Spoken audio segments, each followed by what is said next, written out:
Well, thanks for All jumping right. on with us. It's Oh, exciting. no problem. Love chatting with former students and see how they're doing. Yes. Fun.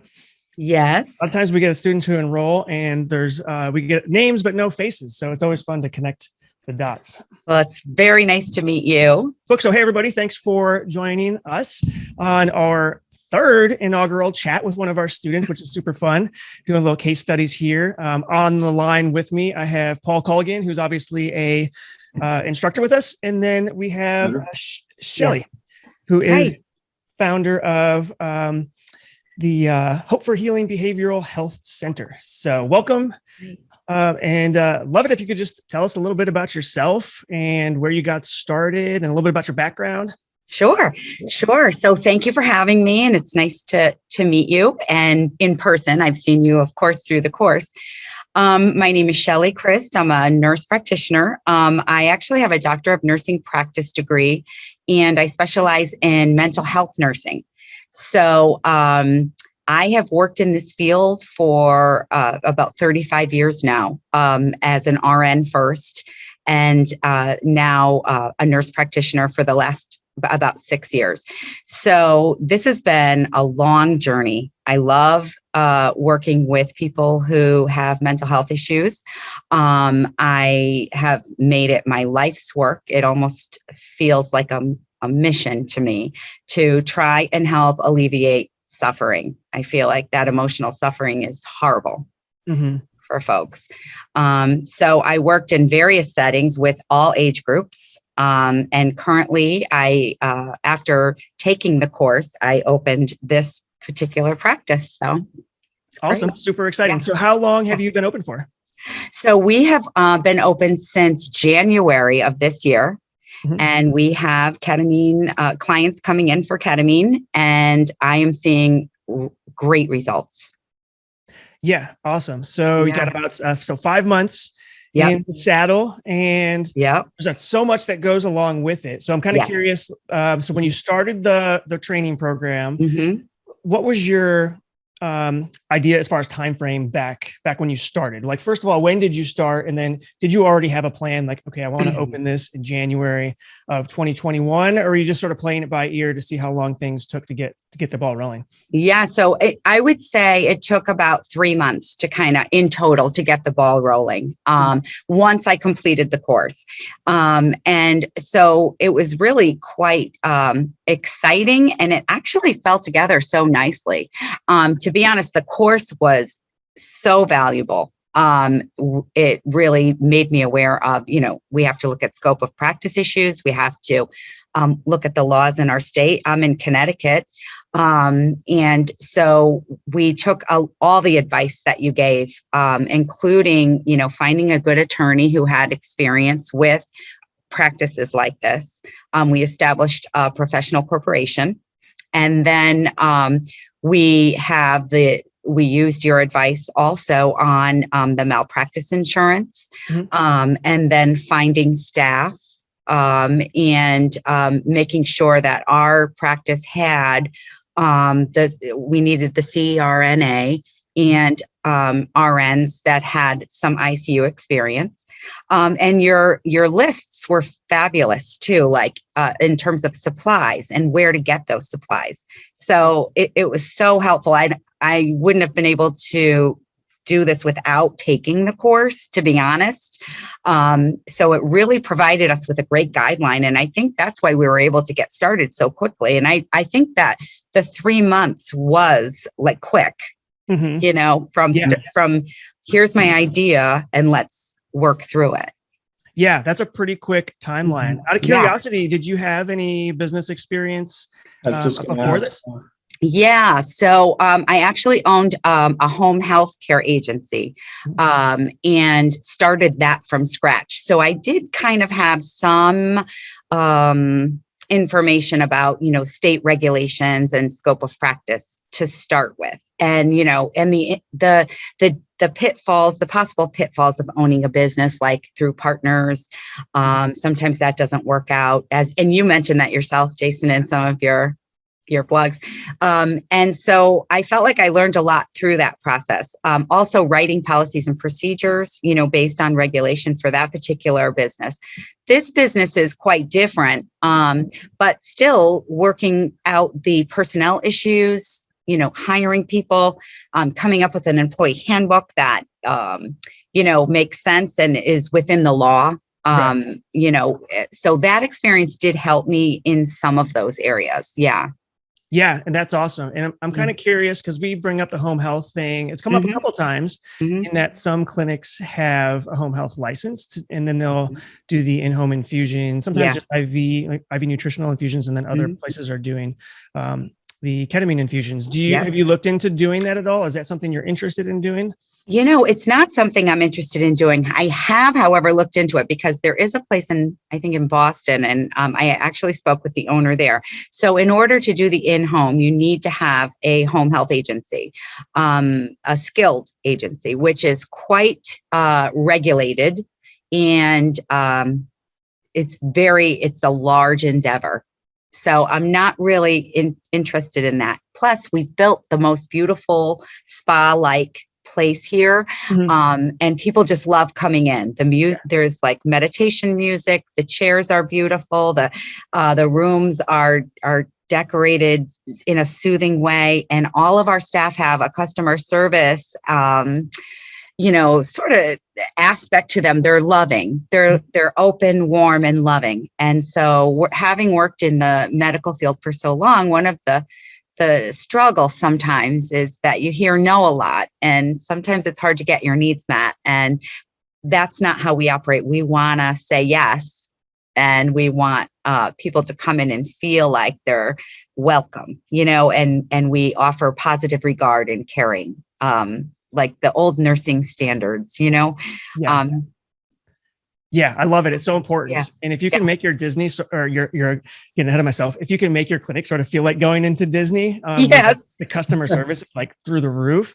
It goes a really long way. And patients they're paying. Not only are they having some issues, obviously some mental health issues, sometimes even a crisis, but they're paying a substantial amount of their income, probably for these infusions. And so they're expecting something that goes above and beyond what they would normally get in, maybe a hospital system where things are more assembly line sort of features and experiences. So yeah, I love that you're doing that and you're focusing on that. If anybody's watching right now, and if you have any questions, feel free to drop them in the comments. I will certainly ask those to Shelley as we're moving along here. Encourage you guys to interact and let us know in the comments where you're from. We're happy to answer any questions for you. Paul, anything from you? Yeah, Shelley, I got a question for you. So in that customer service, forward thinking, so to speak, can you list some things that you do to kind of, I akin it to like the limo service. So you meet their needs, or you're there or anticipate things before they even know they need them. Yes. What are some things that you think that you do that are exceptional in that aspect? So we try to schedule appointments as quickly as possible when a person calls, so that they don't have to wait forever to be seen. And so that's tricky in that we have to have the staff available. So I have a large number of per diem people who will come in when I call them, like pretty quickly, to be able to let this run, but so we try to get people in very quickly. Once they're here, again, the surroundings are very cozy, very relaxing. We have massage chairs here. We have, anti-gravity chairs that are very comfortable. We allow people to bring their family member in with them, even though we know that COVID is an issue, and that has limited the ability of people being able to be with their loved ones while they're undergoing treatment or even diagnosis. And so that's a big mistake in our society. I'm going to tell you right now, not letting people visit our loved ones when they're sick. So we let them bring one family member. We wear masks. We do all the COVID screening, of course, and keep the area safe. We also have some air filtration devices that are quite small, but they're in each separate room. And we do a thorough cleaning at the end of every day. So 1 in 10 bleach solution. I can show you how my hands look right now from doing that. Well, those are great ideas. Yeah. And so we also offer food, drink and snack. So after the person has the treatment, we'll offer them a healthy snack, and we'll offer them a drink. And we have different choices for them. So that's another thing. It's sort of just like with love. We give away blankets too. So we offer a blanket, and it's very cozy. It's like a Sherpa blanket. And we have, they use that for each treatment, and then they get to keep them and take them home. So. Oh, awesome. Love it. Yeah. We also, one more, I'm so sorry, but we also don't let our answering service or machine pick up. So someone is constantly there to answer the phone in case there's a crisis, and we do a lot of follow-up. So we'll call the next day. Are you okay? Talk to us about how you're feeling, like that. Mm-hmm. Awesome. Love it. Yeah. What size practice did you go with? So there's like two different schools of thought. It seems like some people like to go small, start lean, grow up into bigger practices. And then others are like, you know what, I'm super confident that I'm going to do really well in this particular market with these services that I'm offering, and they start larger. What path did you take? Yeah. So right now we started small. And so I have 2 licensed social workers. I have, one CRNA, but I have several RNs who will do the per diem piece. And we have an office manager who's lovely and bright and just good customer service. And so she's here more than any of us. So that's it. So it's very small, but we offer, like, I call it a 5-pronged approach to treating mental health. So it's not just the ketamine, but we almost come at mental health issues from a functional medicine kind of background, which you talk about in your IV nutrition course, which I also took. And so we do a lot of lab testing for people. We want to find the root cause, if we can, of any deficiency, nutritionally speaking, and we look at the gut and make sure that that's healthy. And so then we would provide them with supplements, or recommend those or prescribe those. And then we offer the ketamine, but we also offer a CBT program. And we like people to kind of engage in the whole process. Because without, ketamine can be quite effective for depression, like miraculously effective. And, but I think all those other pieces are so important to add to that experience. Yeah, for sure. And I want to touch on a couple of different things there. So we're actually getting some questions from the chat. So I'll drop those in here. And actually it was along the same lines of what I was going to ask. But as far as physical space, what did the place look like when you got it? Did you do build outs? What kind of budget did you have for your build outs? Did you meet or exceed those or stay under those? And what was that process looking like for you? It was unbelievable. So we saw about 10 places, and we actually chose a place that used to hold an insurance company, and it had these big cubicles in the center of the room. It was a huge open space with cubicles, but it also had offices, 7 different offices all around the perimeter of that, with a kitchen and bathrooms. And so when we walked in, we thought, I said, this is not what I'm looking for at all, because I really wanted to create a spa environment, like a cozy retreat, like a warm and loving place. So all we had to do was rip out those cubicles, and now we have this huge open space, which we're actually going to be using for group therapy. Over the summer, we're going to start running those with small groups. As we have 6 feet of distancing. So it's very large. It's about 1,700 square feet of open area with offices around the side. And it just seems so perfect for what I envisioned. Yeah, I love that idea of having the big open space in the middle for your group therapy. And you said there's 7 different sort of private rooms. Offices, yes. Okay. Awesome. So we have ketamine rooms, and we have IV nutrition rooms. Now the IV nutrition room, there's a huge room, and we can fit 3 chairs in there. And we like to, we have these tulle curtains that go from the ceiling to the floor, and they open and close to allow for privacy. So it's really lovely. Yeah, it sounds like it. It's my happy place. Right.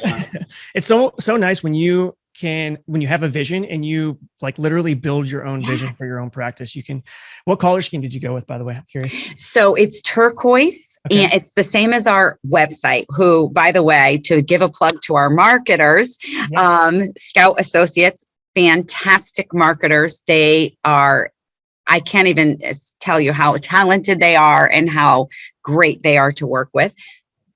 It's called Scout Collective, and it's a beautiful marketing agency. And so they actually came up with the colors, and it's on our logo. And so it's almost like an orange and turquoise color. When I say orange, it's not what you're thinking. It's more like a reddish orange, and it's lovely. They go together beautifully. And so the whole office has like blues, greens. We didn't paint, the walls are white, but we have such beautiful artwork that we found inexpensively on Wayfair, if I could give a plug, and they're beautiful. So they're inspirational quotes and beautiful, like abstract paintings. So yeah, awesome. You do have a nice website. Thank you. If anybody wants to check it out, it is hopeforhealingcenter.com. And you are in what part of Connecticut again? Avon, Connecticut. Avon, Connecticut. So it's in Hartford County. Okay, cool. Yep. That's perfect. Yeah. And so we have a couple of other questions. So they asked how many infusion spaces. I think we covered that. Your weekly, people are curious what your weekly volume is for infusion so far.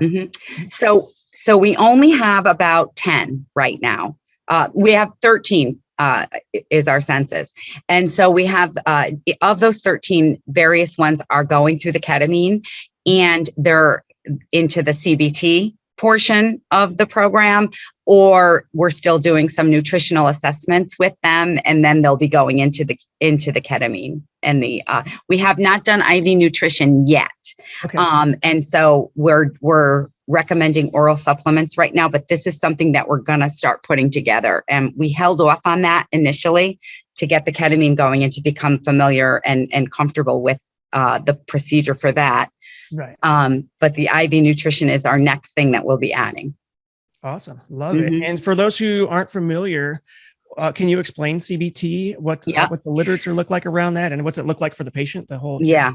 So we know in mental health that, medicine can help like a third of the people. CBT and medicine, the numbers get higher, like over 60. If we had CBT, medication, and ketamine, the numbers are significantly higher.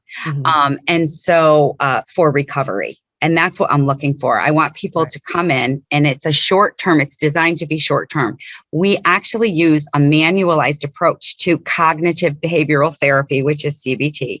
This is where we're going to ask people to identify some negative thinking that causes them to feel depressed.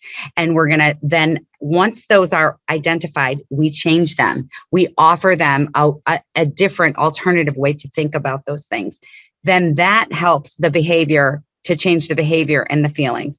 And it helps the dendrites on the neurons to grow, just like the ketamine does. So, because when we make changes in the way that we're thinking, we get rid of those toxic thoughts and we replace them with loving thoughts. We feel better and we do better, and the depression gets better.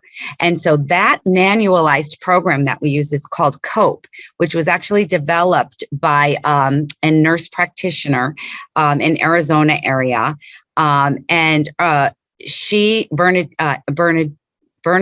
Melnick is her name. And it's a 7-week program. It was initially designed for kids, but then it was made appropriate for adults. And it shows a great success in the evidence for treating moods. Yeah, love it. So what is when a patient comes in for cognitive behavioral therapy, is it just like a training? It's like a training program to get them to think differently. So is it repetitive? Like, how does it look? I've never seen one. Actually. It looks really quite simple, actually. It's again, 7-week program, right? So week 1, we're identifying some negative thoughts, and we're getting to know the person and developing a trusting relationship with them. And we're also mirroring, we're doing something that is called positive regard. So as a person's talking to me, I'm pulling out what is great about this person. And then I mirror that back to them, right? And in a truthful, loving, sincere way. All right. Because sometimes people have never heard anything great about themselves. So the first thing is we're identifying some negative thoughts. And then when those negative thoughts hit, what do you do? How do you feel? And then from how do you feel, how do you behave? So that a person might say, when my spouse comes home late for dinner, and I'm just throwing this example out there, it makes me feel like he doesn't love me. And then I feel like lost and awful and afraid and alone. And then I attack him verbally, right? And it's a cycle that goes on and has been going on and on, sometimes for a number of years. So we stop and say, all right, your husband came home late from work. What other way could you interpret that behavior? It doesn't, to stop that cycle of negativity, right? And so then we help them change that negative thought. It doesn't mean they don't love you. You see, it's distorted thought process. So then once that changes, then that anger doesn't follow, the attack doesn't follow, and all those feelings that spiral them into a deep depression don't occur. So that's sort of the basis of it. Does that make sense? Yeah, it makes perfectly good sense. And it was interesting that you bring up the concept of sort of the neuroplasticity associated with that treatment method as well, because just like ketamine, then it's yeah. And it's just like even playing video games or doing other certain types of activities, it actually retrains and regrows connections and neurons in the brain. So it's just amazing how amazing the brain is. Like it can literally regrow connections with pharmaceutical help, with mental exercises. Awesome. Yeah. I want to just say something quickly. So one of the people who came through, it was so interesting to me. Their loved one said, you know, since he started getting ketamine, he looks taller. And I thought that was so cool and awesome. And it tells you that he's actually standing up straighter. You know what I mean? And is being perceived as having grown taller. I mean, it's fantastic. And the confidence in the person, you know, it was returning, and they were having joy and peace. And so it's quite lovely. It's so lovely to watch. I mean, it's amazing. Yeah. And that's really great. So as somebody who provides CBT in their practice, is that something that only a mental health clinician or a mental health counselor can provide? I'm curious what the scope of practice is around that. Yeah. So with this particular program, they do allow the creator allows RNs to provide that. I've chosen to have licensed independent social workers provide that service. I think that they have a breadth of knowledge about the psychotherapeutic and the psychoanalytic and the psychotherapy that they give, and they're able to look at a person and say, you know what, they're saying this one thing, but I'm feeling that maybe it's something else. So they're able to kind of pull it together very well in my mind, and I want to give the best service I can. And so I'm using social workers for that. I want everybody in their role. I'm using ICU nurses to start IVs. I'm using the nurse anesthetist to monitor people. I'm prescribing medication and doing initial assessments and trying to identify a treatment plan, and also working to help identify any nutritional deficiencies and the health of their gut, which we know has an effect on mood. So. Yeah, I absolutely love this practice model, and I love bringing in so many different specialists into one spot, because otherwise a patient would have to bounce around if they even opted to, and maybe that's not even the best time for them to feel like jumping around to different providers, and you just got it all in one live location. And I'm sure your outcomes are phenomenal. Are you doing any studies, or have you thought about doing any studies? Yes. So I'm gathering data, and that's been a goal of mine. So I use the greatest EHR on earth, which you guys recommend. the Osmind, which has all of those great screening tools. And so we send those screening tools out. We have them fill it out. It graphs it. It's a beautiful way to do research and to measure the outcomes. It's also great because we can see if what we're doing isn't working. Are we missing something? Does something else need to happen? Because if we're noticing a drop in the mood, or an increase in the anxiety, then what are we doing and what needs to happen? So we'll actually, get that person in and say, hey, what's happening here? And let's try to tweak this treatment plan, if you will. Yeah. So it's great. And I do want to definitely publish. It's one of my goals. And I have a couple of great RNs who are in school to complete their master's, and one is looking for her doctor of nursing practice, and they're going to be involved in that. And I want all the people to be involved in it. I'm really so grateful, and I know I can't do it by myself. Mm-hmm. And they're so talented. Some of the talented people that I've been able to get here are just phenomenal. So, Shelley, I have a question specifically with staffing. Mm-hmm. How did you go about finding the type of staff with the comprehensive approach that you have, mm-hmm. and the quality of staff too? What were some of the resources you used to find those individuals? Yeah. So thankfully, because I've worked in the field in this area for a long time, I knew a lot of people coming in. So a lot of the staff, some of the staff are people I've worked with before and know like very well for years. So I know their body of work. The other staff has been from word of mouth, from the staff that I've hired, but I also had ads on Indeed and LinkedIn. And actually, I thought the LinkedIn would do better, but it didn't really produce much for me. But the Indeed produced several candidates that were actually working out in an excellent way. So, okay. Yeah. Awesome. And then, the other thing, go ahead. I'm sorry. I was just going to say, so when you did have those candidates in, for those of you that are watching and kind of going through this process, what type of questions did you ask them, or how did you describe the type of environment or the type of skill set and what you were looking for in the individual? Yeah. So I actually spent a great deal of the interviews talking first. And I'm not sure if that's the best or the right way, but it's how I approached it. Sure. Yeah. I am passionate about my vision. I am passionate about the people that I provide care for, and truly have a love for folks who are struggling with mental health issues. And so I want that to come across to everyone I talk to.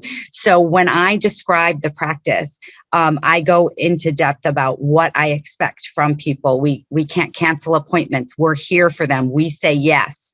Unless or until we have to say no. We are here to make this work. And largely, the folks who have come are embracing that, especially the nurses, just embracing that, because as a nurse, we've learned to take care of people and to give that. And I went to school in 1983. So it was like back then you gave back rubs and you at the end of the shift, and that doesn't happen today. And so it's a lot different. Healthcare is a little troubling in that piece of caring is sort of lost sometimes. And I hate to say that, but it's true. So the people who are coming to me are people who are saying, I love this idea. I want to be a part of this. I want that loving, nurturing, role with a client who is not feeling well, and I want them to be able to spend the time with them. So it's really, it's been attracting, and some folks really have come in. Some nurses have come in and said, no, thank you. I'm going to stay, where I am, which is perfectly fine. Because we all have strengths, right? So I just want to fill this place up with people who love people and want to be helpful and want to work like that. So yeah, that's great. Wow. Awesome. I'd want to come work for you. You have such a positive energy. I love it. Thanks. You too, Jason. Cool. Somebody's asking in the chat, who is that? Yesik. Hopefully I pronounced that right. She's or he's asking about the reimbursement model that you've chosen. Are you doing self-pay? Are you doing insurance pay, or a combination of both? Yeah, no, it's all private pay, and we are not participating or paneled on any insurances. And we do provide a super bill.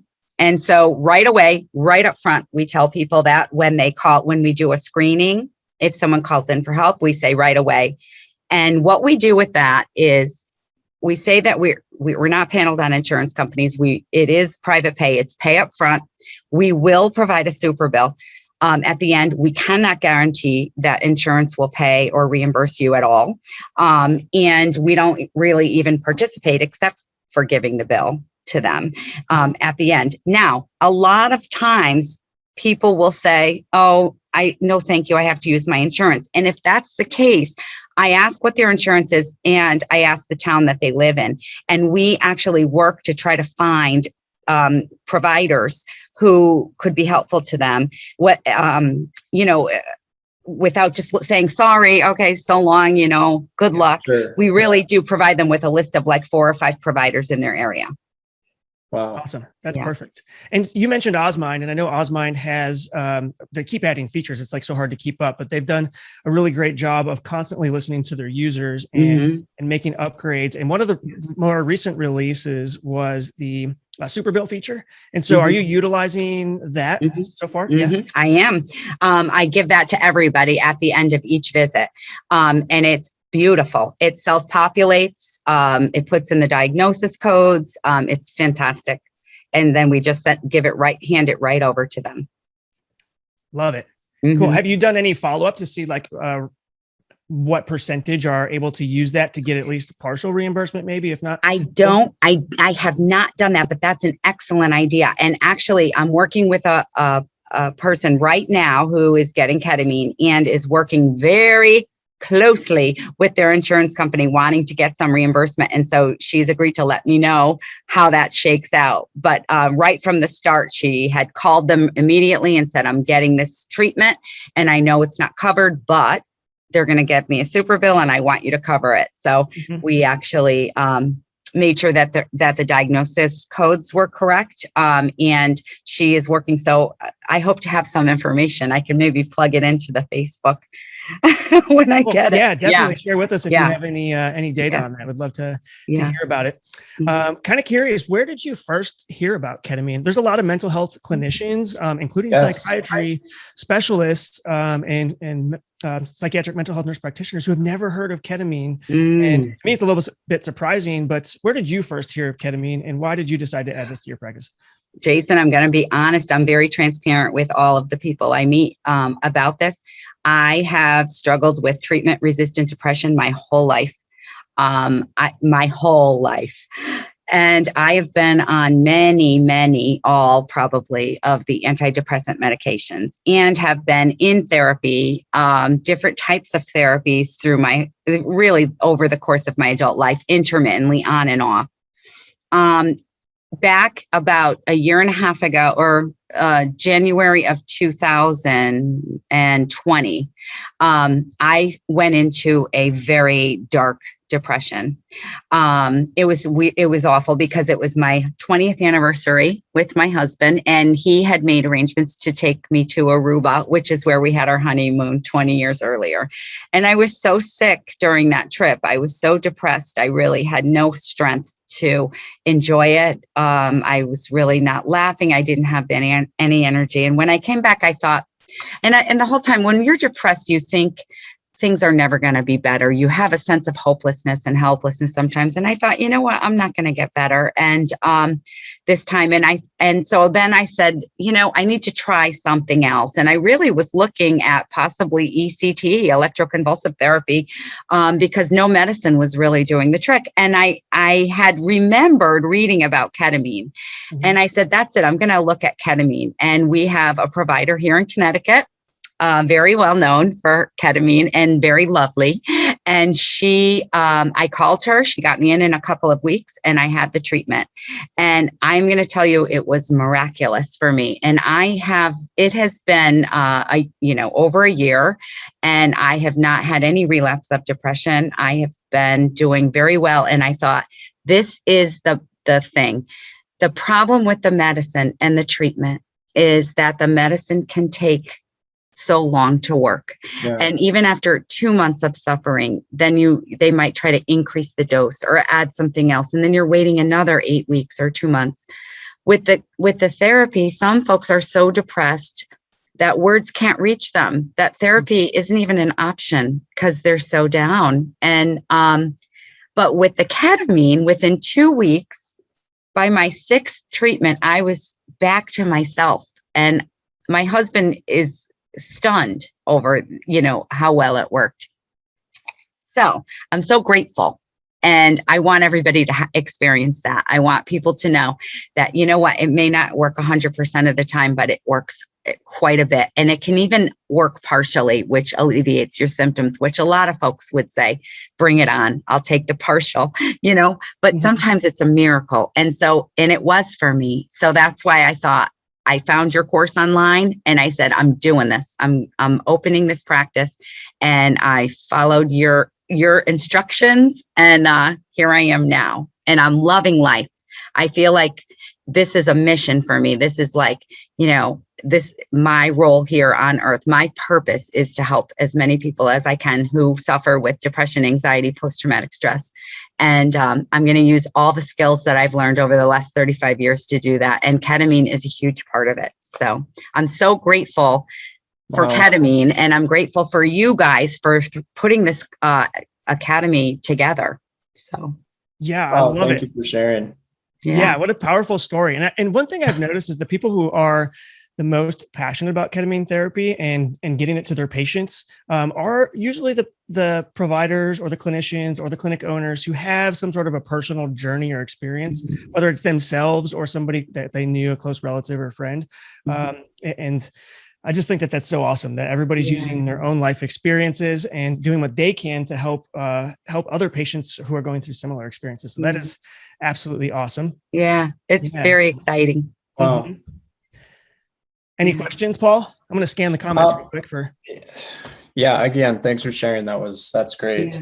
Yeah. When you have patients come in and you're interviewing them and they get a chance to ask questions throughout that process, what do you think are some of the most common questions you get from individuals that are seeking treatment or from the significant other, the spouse or family there with them? So there's always fear. What is it going to be like? What will happen to me? They ask about, some people are afraid of what they'll see when they're under the influence of ketamine. They ask about that. Some people think it might be addictive. So they ask about that. Those are really the concerns. It's been interesting because the people who have come, and it's been different ages from 18. I don't offer it to anyone under 18 at this time, but it's been from 18 to the oldest was 68, who I thought was so courageous. And it was great. So those are the things that they ask, and most of the time they're so honestly, they're desperate, and they're saying, and they've done their research. People really are doing their homework, which is great. So they come in and say, I've looked this up and I've read all about it and I'm ready for it. So wow. Okay, thank you. Those are good. Love it. So one of the really common questions or considerations that people go through or concerns that they have when they're thinking about starting a practice is, I have a full-time job. I don't know how I'm going to make this happen. Should I just leave my full-time job, or should I start my clinic and work it slowly, maybe be open 3 days a week or something? What would be your advice to somebody who's considering opening up a practice, but they have a full-time job and they're considering, weighing their options on what's the best path for a transition? Yeah. So to be honest, I thought what I did was I kept my job, and then dropped it down to part-time.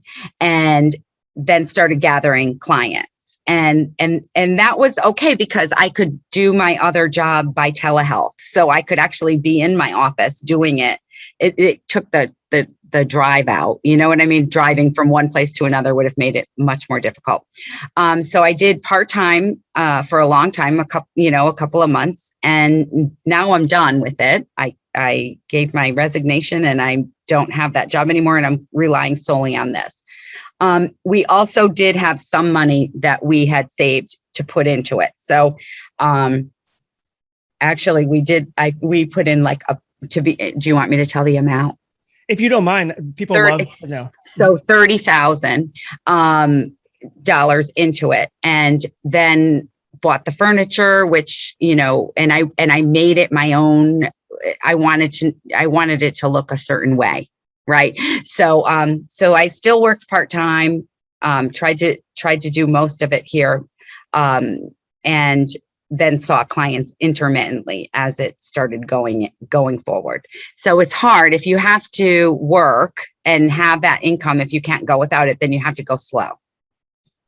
Yeah, exactly. So yeah, in my situation, I was fortunate where I had a 24-hour job. So I was working 2 shifts, sometimes 3 per week. And on my days off, I had, I only worked 2 and then occasionally 3. I had so many days off a week. I was actually bored anyway. So I was like, what can I do to help people? So that's how it worked for me. But not a lot of people have that luxury to them. But yeah, that's great. Being able to go part-time and kind of make that transition like that.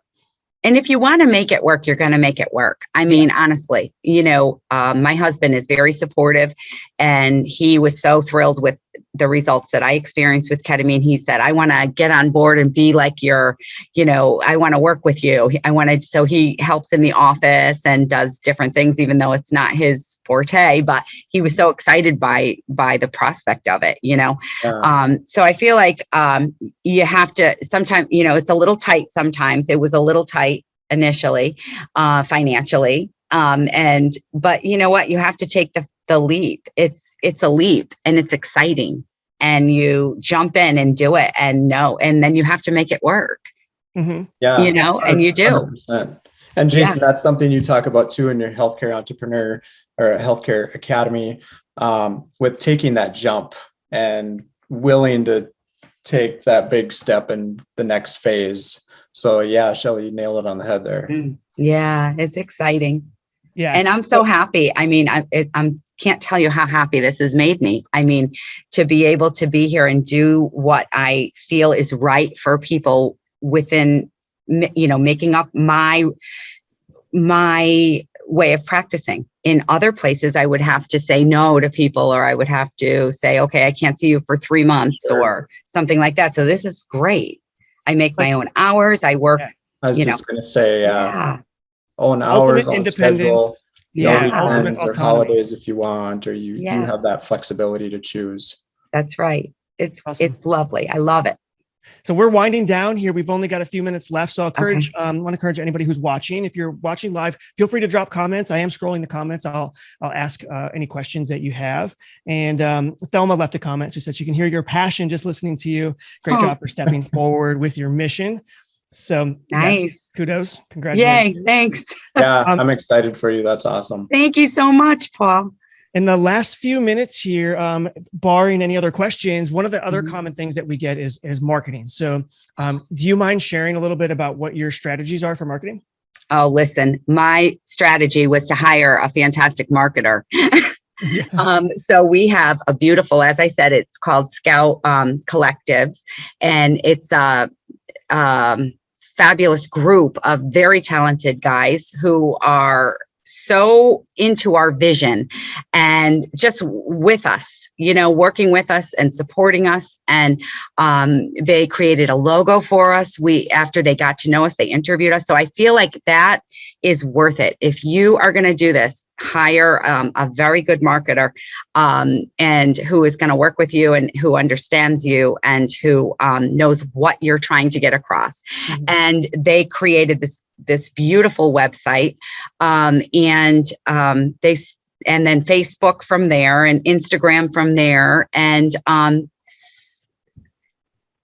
Google Ads, And, so they walked us through that. Listen, I'm not young. I don't know, I'm not savvy in terms of like all of this internet advertising. So it was great to have them. They're a young, great group of guys and gals who really are so helpful to us. So that's my recommendation. Hire somebody who knows what they're doing. Yeah, that's really my recommendation too, because, as clinicians, you've spent a lot of time becoming an expert in a certain field. So why would you spend a whole bunch of other time being distracted from your area of expertise, trying to become an expert in another field, when you should probably just hire it out? Now, I'm a big fan of like learning the basics so you don't get taken advantage of, know what the questions to ask, how to assess for, good return on your investment. But beyond that, for most clinicians, I mean, unless you're just super passionate about learning marketing, I say hire a marketing agency. Yeah. I would never, I would highly recommend that to anyone. Yeah. Well, awesome. So we're actually, I don't see any more questions rolling in, and we are about out of time. These things fly by. It's so much fun to connect with students. So I'm glad we got to do this. Thank you for doing it. Do you have any last departing words of wisdom or advice for anybody who's considering making the jump? So first, thank you so much for everything, for the course, for all of the help that comes along with the course, the Facebook. And I greatly appreciate you so much, Jason. And I'm so excited that you've done this. And you too, Paul. Thank you. And so, and then my advice, honestly, is if you have a calling to do this, do it. You just do it. Like I'm going to say, don't think too much. Take the course, follow the instructions, make sure that you get the attorney, the marketers, the accountant, all of the suggestions that come from the course. Follow that. It's like a template, and just do it. It's a fantastic way of life. It's fantastic to be helpful to people. Awesome. Well, I love it. Thank you so much. I wish you continued success. Keep helping those patients out there, and definitely reach out if there's anything we can do to help you along your way, for sure. I will. Thank you so much, you guys, for your time today. Appreciate it. Thank you, Shelley. Okay. Bye, everyone. Bye-bye.